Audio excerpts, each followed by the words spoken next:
ഇന്നലെ ജാവുക കിടന്ന് നിങ്ങ സുബൈക്ക് എണിക്കുമ്പോ വലത്തെ ഭാഗത്തേക്ക് ചെരിഞ്ഞെണിച്ചിട്ട് അൽഹംദുലില്ലാ അല്ലദീ അഹ്യാനാ ബഅദമാ മാതനാ വഇലൈഹിൻ നുശൂർ. അല്ലാഹുവേ, പടച്ച റബ്ബുൽ ഇസ്സത്തായ അല്ലാഹ്, നാണിതാ പറഞ്ഞിട്ട് എണിച്ചോണ്ടുള്ള റഹ്മാനായ റബ്ബേ, നാണ് മരിച്ച നിലക്കാണ് എൻ്റെ ജാവുകണാണിന്നത്. നാണ് മരിച്ചതുപോലെ നാണ് ഇന്ന് റബ്ബേ. നന്റെ റൂഹ് ഏതേതോ റായത്ത് കാണ് പോയിട്ട് തിരിച്ചു വന്നത്. നന്റെ റൂഹുടെ നീന് പിടിച്ചില്ല, രണ്ടാമതും നന്റെ റൂഹുണക്ക് നീന് തിരിച്ചു തന്നല്ല അല്ലാ. അതുകൊണ്ട് അല്ലാ അൽഹംദുലില്ലാ. ആരാണ് മുഅ്മിനീങ്ങളെ ഈ ഒരു ദിക്ർ ചൊന്നത്? എണിക്കുമ്പത്തേക്ക് മറക്കാണ്ട് ഈ ഒരു ദിക്ർ ചൊന്നിട്ട് വലത്തെ ഭാഗത്ത് കെനിറ്റ് മുഖം കൽകിട്ട് പല്ലെല്ലാം തേച്ചിട്ട് ഉളു ആക്കിയിട്ട് 2 റക്അത്ത് അല്ലാഹുക്ക് വേണ്ടിയിട്ട് തഹജ്ജുദ് നിസ്കരിച്ച മുഅ്മിനീങ്ങളാണോ ഈ കൂട്ടത്തിലുള്ളത്? അല്ലാഹുടെ സ്മരിച്ചിട്ട് കണ്ണിടെ തണ്ണി ഒലിക്കിയിട്ട് അല്ലാഹുവിന്റെ കൈകളെ ഉയർത്തി ദുആറുന്ന കൈകളാണോ ഈ മജ്ലിസിൽ ഒരുമിച്ച് കൂടിയിട്ടുള്ളത്? എന്നാൽ ബിമഹബ്ബത്തി റസൂലില്ലാഹ്, അതാണ് മുത്തുനബിയോടുള്ള വിരസം. അതാണ് മുത്തുനബിട്ടണങ്ങുള്ള ആത്മാർത്ഥമായ സ്നേഹം. അതാണ് നാണ് മുത്തുനബിരെ ഇഷ്ടപ്പെച്ചോണ്ടുള്ള ചൊല്ലൈക്കുള്ള തെളിവ്. അതല്ലാണ്ട് തിങ്ങൾ കൊർക്കമാ വാർത്ത കൊർക്കമാ നടക്കടെ സ്വലാത്ത് മജ്ലിസ് വന്നിട്ട് ആ സ്വലാത്തിൽ തെച്ചിട്ട് പോയത് കൊണ്ട് ഒരു മുഹിബാണ്, ഒരു ആഷിഖാണ്, മുത്തുനബിയുടെ പിരസബെക്കടെ ആളാണിട്ട് ചൊല്ലുക സാധ്യയില്ല. കാരണം എന്തേ? മുത്തുനബിയുടെ ഒരുപാട് ചര്യകൾ, ഒരുപാട് സുന്നത്തുങ്ങ ഞങ്ങൾ സുബൈക്ക് എണിച്ചിട്ട് ജാവുക കിടക്കിടത്തോളു ഒരുപാട് സുന്നത്തുണ്ടു.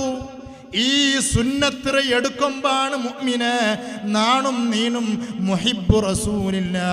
മുത്തുനബിയുടെ മുഹിബ്ബീങ്ങളാവുടേത്, മുത്തുനബിയുടെ ആശിക്കീങ്ങളാവുടേത്, അവിടുത്തെ തിരുനോട്ടം കിട്ടണായ ആലമാറാവുടേത്. ആരാണുള്ളത്? കൈവൈത്തറിട്ടുന്ന ചൊല്ലില്ല. ചിലപ്പോൾ നിങ്ങൾക്ക് എ സി ഗേറ്റ് പോയെങ്ക. അതുകൊണ്ട് ഇപ്പോൾ ദൃഢനിശ്ചയം ഈ ദിക്ർ കൊന്തില്ലാത്ത ആരെങ്കിലും ഉണ്ടാ? ആറുമില്ല. ഞങ്ങളെ തുടക്കമേ മുത്തുനബിയുടെ സ്മരിക്കാണ്ടുള്ള ഒരു തുടക്കമാണ്.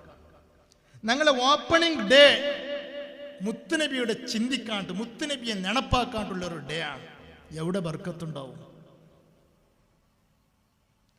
ഊടെ ഉണ്ടാവണം, ഹൃദയത്തിലുണ്ടാവണം നിന്റെ മഹബത്ത്. ബായിലുണ്ടായിട്ട് കാര്യമില്ല. നീന് പിരിസബെക്കട ഒരു പെണ്ണ്, പെങ്ങളാ നീന് പിരിസബെക്കട ഒരു ആണ്, ಅವನು ಏದು ಪಾದ್ರಿ ಜಾವಗೂ ಬಿಲ್ಚಂಗು ಅವನ ಕಾಲ್ ಅಟೆಂಡ್ ಹಾಕೋಗು, ಅವನಿಗೂ ಮೆಸೇಜ್ ಹಾಕೋಗು, ನಂಗೆ ರೆಡಿ ಇಲ್ಲಿ. എന്നാല് കേക്കട്ട, മുത്തുനബിക്ക് വേണ്ടിയിട്ട് സ്വലാത്ത് ചൊല്ലുക ഒരു പാതിരി ജാവുകു നിന്റെ ബിൽച്ചുണ്ടായെങ്കിൽ നീന് റെഡിയുള്ളേ മുഅ്മിനെ, നീന് റെഡിയുള്ളേ മുഅ്മിനെ. സ്വലാത്ത് മജ്ലിസിക്ക് വരുമ്പോ ആളുമാർ ബിലിക്കിറങ്ങത്തെ പരിസ്ഥിതി ഉണ്ടാവുക തീറ. പള്ളിയിൽ സ്വലാത്ത് മജ്ലിസാണ്, ബറു നിങ്ങ ബറു അങ്ങനെ ആവുകല്ല, നാണ് പോണം. ഇതിന്റെ രാജാവായ മദീനയുടെ രാജകുമാരനായ മുത്തുനബിക്ക് വേണ്ടിയിട്ടുള്ള മുത്തുനബിക്ക് സ്വലാത്ത് ചൊല്ലുള്ള മജ്ലിസ്, ആ മജ്ലിസിൽ ഹാജിറാവുടത്, ആ മജ്ലിസിൽ നന്റെ ഒരു പേരുണ്ടാവുടത് നന്റെ അത്യാവശ്യമാണ്. കമ്മിറ്റിയുടെ അധ്യക്ഷന്റെ ആവശ്യമല്ല, കമ്മിറ്റിയുടെ ഭാരവാഹികളുടെ ആവശ്യമല്ല, കമ്മിറ്റിയുമായി ബന്ധപ്പെട്ട ആൾക്കാരുടെ ആവശ്യമല്ല, നന്റെ ആവശ്യമാണ്. മുത്തുനബിയുടെ സ്മരിക്കടെ മജ്ലിസിൽ ഒരുമിച്ച് കൂടത് നന്റെ ആവശ്യമാണ്. ಇನ್ನಾ ಲಿಲ್ಲಾಹಿ ವ ಇನ್ನಾ ಇಲೈಹಿ ರಾಜಿഊൻ. ನಕ್ಕರೆಯ ಕರುಳ ಬಾಂಧವರೇ, ಹೇಗಿದ್ದೀರಾ ನೀವೆಲ್ಲರೂ? ನಾನು ನಿಮ್ಮ ಅಬೂ ರಾಜಿ ಸವನೂರು. ಬಂಧುಗಳೇ, ಮರಣ ಎಂಬುದು ಎಷ್ಟು ನಿಗೂಢ ನೋಡಿ. ನಿನ್ನ ತಾನೇ ಮುಗುಳ್ನಗುತ್ತಾ ಕೈಯಲ್ಲಿ ಗೃಹ ಪ್ರವೇಶನದ ಆಮಂತ್ರಣ ಪತ್ರಿಕೆ ಹಿಡಿದು ಉಸ್ತಾದ್ ರವರೇ ನನ್ನ ಹೊಸ ಮನೆಗೆ ಬನ್ನಿ ಎಂದು ಅಕ್ಕರೆಯಿಂದ ಕರೆದಿದ್ದ ಆ ಧೀಮಂತ ವ್ಯಕ್ತಿತ್ವ ಇಂದು ಮೌನವಾಗಿದ್ದಾರೆ. ಹೌದು, ತಾಲಿಪಡಪು ಮಹಲ್ ಖತೀಬ್ ಅಮೀರ್ ಅರ್ಷದಿ ಸಜಿಪ ಉಸ್ತಾದರು ಇಂದು ನಮಗೆ ಕಣ್ಣೀರುಳಿಸಿ ಮರೆಯಾಗಿದ್ದಾರೆ.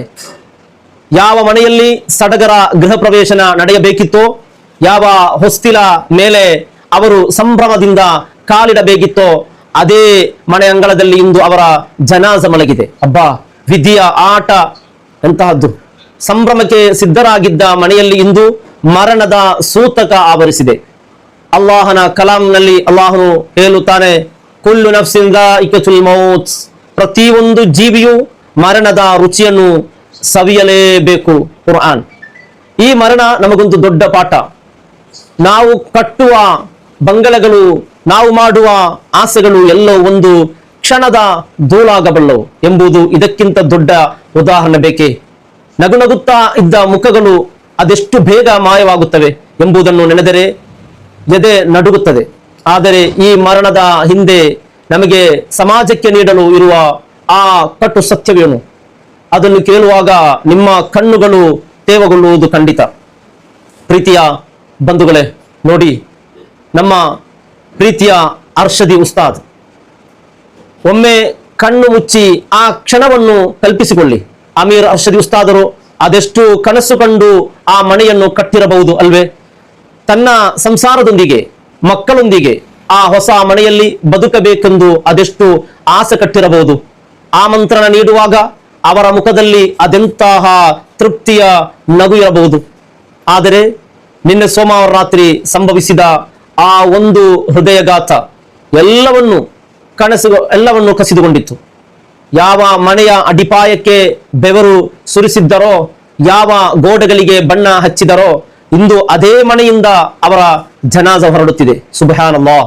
ನಮ್ಮ ಬದುಕು ನೀರಿನ ಮೇಲಿನ ಗುಳ್ಳೆಯಂತೆ ಬಂಧುಗಳೇ. ನಾವು ಕಾಂಕ್ರೀಟ್ ಮನೆ ಕಟ್ಟಲು ವರ್ಷಗಟ್ಟಲೆ ಕಷ್ಟಪಡುತ್ತೇವೆ. ಆದರೆ ನಾವು ಹೋಗಬೇಕಾದ ಆ ಮಣ್ಣಿನ ಮನೆಯ ಬಗ್ಗೆ ಸಿದ್ಧತೆ ಮಾಡಿಕೊಳ್ಳುವುದನ್ನೇ ಮರೆತು ಬಿಡುತ್ತೇವೆ. ಇದು ಅಮೀರ್ ಅರ್ಷದಿ ಉಸ್ತಾದರು ನಮಗೆ ಕಲಿಸುತ್ತಿರುವ ಪಾಠವೂ ಅದೇ. ಹದೀಸ್ ಶರೀಫ್ನಲ್ಲಿ ಬಂದಿದೆ, ಅಕ್ಸಿರೂ ಜಿಕ್ರ ಹಾದಿಮಿಲ್ ಲಜ್ಜಾತ್ ಅಲ್ ಮೌತ್, ಸುಖ ಸಂತೋಷಗಳು ನಾಶ ಮಾಡುವ ಮರಣವನ್ನು ಅತಿಯಾಗಿ ಸ್ಮರಿಸಿರಿ. ವಿಶುದ್ಧ ಕುರ್ಆನ್ನಲ್ಲಿ ಅಲ್ಲಾಹು ಹೇಳುತ್ತಾನೆ, ನೋಡಿ, ಯೋಚಿಸಿ, ನೂತನ ಮನೆಯಲ್ಲಿ ಅವರು ಹಾಸಬೇಕಿದ್ದ ಬೆಲೆ ಬಾಳುವ ಹಾಸಿಗೆ ಇವತ್ತು ಅವರಿಗೆ ಸಿಗಲ್ಲ. ಬದಲಾಗಿ ಬಿಳಿ ಕಫನ್ ಬಟ್ಟೆ ಅವರ ಕೊನೆಯ ಉಡುಪಾಯಿತು. ಉಸ್ತಾದರ ಆ ನೂತನ ಮನೆ ಇಂದು ಮೌನವಾಗಿದೆ. ಗೋಡೆಗಳು ಅಳುತ್ತಿದೆ. ಮನೆಯ ಯಜಮಾನನನ್ನೇ ಇಲ್ಲದ ಮನೆ ಇಂದು ಕತ್ತಲಲ್ಲಿ ಮುಳುಗಿದೆ. ಮರಣ ಯಾರನ್ನೂ ಬಿಡುವುದಿಲ್ಲ, ಅದು ಸಮಯವನ್ನು ನೋಡುವುದಿಲ್ಲ ಎಂಬ ಆ ಕಟ್ಟು ಸತ್ಯ. ಪ್ರೀತಿಯ ಬಂಧುಗಳೇ, ಅಮೀರ್ ಅರ್ಷದಿ ಸಜಿಪಾ ಅವರು ಕೇವಲ ಒಬ್ಬ ವ್ಯಕ್ತಿಯಲ್ಲ, ಅವರು ಶೇಖುನ ಮಿತ್ತಬೈಲ್ ಉಸ್ತಾದರ ಗರಡಿಯಲ್ಲಿ ಪಳಗಿದ ಒಬ್ಬ ಜ್ಞಾನದ ದೀಪವಾಗಿದ್ದರು. ತಾಲಿಪಡಪು ಮಹಲ್ ಖತೀಬರಾಗಿ ಜನರ ಕಷ್ಟ ಸುಖಗಳಿಗೆ ಸ್ಪಂದಿಸುತ್ತಾ ಎಲ್ಲರ ಪ್ರೀತಿಯ ಅಮೀರ್ ಉಸ್ತಾದ್ ಆಗಿದ್ದರು. ಒಬ್ಬ ಆಲಿಮ್ನ ಮರಣ ಎಂದರೆ ಅದು ಕೇವಲ ಒಂದು ಕುಟುಂಬದ ನಷ್ಟವಲ್ಲ, ಇಡೀ ಸಮುದಾಯಕ್ಕೆ ಬಿದ್ದ ದೊಡ್ಡ ಹೊಡೆತ. ಅವರು ಮಿತ್ತಬೈಲ್ ಮದೀನತುಲ್ ಉಲಮಾದಲ್ಲಿ ಕಲಿತ ಧರ್ಮದ ಪಾಠಗಳು, ಅವರು ಮಸೀದಿಯ ಮಿಂಬರ್ನ ಮೇಲೆ ನಿಂತು ಹೇಳುತ್ತಿದ್ದ ಆ ದಿವ್ಯವಾಣಿಗಳು ಇಂದಿಗೂ ಸಜಿಪದ ಗಾಳಿಯಲ್ಲಿ ಅರುಣಮಿಸುತ್ತಿದೆ. ಆದರೆ ನೋಡಿ, ಇಂದು ಆ ಧ್ವನಿ ಮೌನವಾಗಿದೆ. ಸಜಿಪಾ 300 ಮಣ್ಣಿನ ಉಸ್ತಾದ್ ಇಂದು ಅದೇ ಮಣ್ಣಿನ ಮಡಿಲಲ್ಲಿ ಸೇರಲು ಸಜ್ಜಾಗಿದ್ದಾರೆ. ಇಂದು ಬೆಳಿಗ್ಗೆ 11 ಗಂಟೆಗೆ ಅವರ ದಫನ್ ಕಾರ್ಯ ನಡೆಯಲಿದೆ. ಆ ಹೊಸ ಮನೆಯ ಹೊಸ್ತಿಲ ಬಳಿ ನಿಂತಿರುವ ಜನಾಜವು ನಮಗೊಂದು ಮೌನ ಸಂದೇಶವನ್ನು ನೀಡುತ್ತಿದೆ. ಪ್ರೀತಿಯ ಬಂಧುಗಳೇ, ನೋಡಿ, ಆ ಒಂದು ಸಂದೇಶ ಅದು ಏನು ಗೊತ್ತಾ? ಓ ಮನುಷ್ಯ, ಇಂದು ನನ್ನನ್ನು ಹೊತ್ತು ಸಾಗುತ್ತಿರುವವರು ನಾಳೆ ನಿನ್ನನ್ನು ಹೊತ್ತು ಸಾಗಲಿದ್ದಾರೆ, ತಯಾರಾಗಿರು. ಹೌದು ಬಂಧುಗಳೇ, ನಾವು ನಮ್ಮ ಪದವಿ ಅಂತಸ್ತುಗಳ ಬಗ್ಗೆ ಹೆಮ್ಮೆ ಪಡುತ್ತೇವೆ. ಆದರೆ ಮರಣ ಬಂದಾಗ ಎಲ್ಲವೂ ಕೇವಲ ಹೆಸರಿಗೆ ಮಾತ್ರ ಸೀಮಿತ. ಉಸ್ತಾದರ ಅಂತಿಮ ವಿದಾಯದ ಆ ಕ್ಷಣಗಳು ಎಂತಹ ಕಲ್ಲೆದೆಯನ್ನು ಕರಗಿಸಬಲ್ಲವು.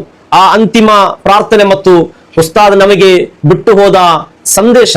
ಪ್ರೀತಿಯ ಬಂಧುಗಳೇ, ಆ ಉಸ್ತಾದರಿಗೆ ನಾವು ನಮ್ಮ ಕೊನೆಯ ಪ್ರಾರ್ಥನೆ, ಅಲ್ಲಾಹನೇ, ಅಮೀರ್ ಅರ್ಷದಿ ಉಸ್ತಾದರ ಪವಿತ್ರ ಆತ್ಮಕ್ಕೆ ಮಗಫಿರತ್ ನೀಡು ಯಾ ಅಲ್ಲಾಹ್.